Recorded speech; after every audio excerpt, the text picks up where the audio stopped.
no praegu ma panen ta käima, näitan ta tööd.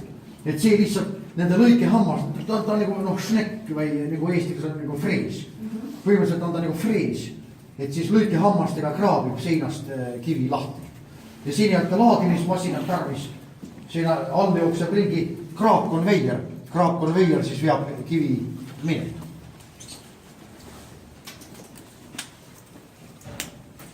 Et siis ma näitan tema tööd, et peas, et keegi seal konveieri peale ei seisa, et konveier hakkab ka liikuma.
Teaduslegend, see on tõsielu, et 50. aastatel olid enamus lõhkajaid maal need naised.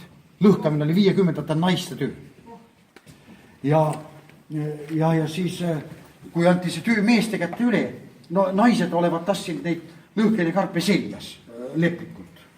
Mina ise seda aega muidugi ei mäleta, aga vanemate meeste käest olen kuulnud, et naised olid tassinud lõhkeine karpe seljas, aga karp kaalub 25 kilo. Aga kui mehed pandi lõhkama, need siis kellisid luksepade käest sellised rattad lasid keevitada kokku jalgrattad, et ühesõnaga ei jäetud seda jah.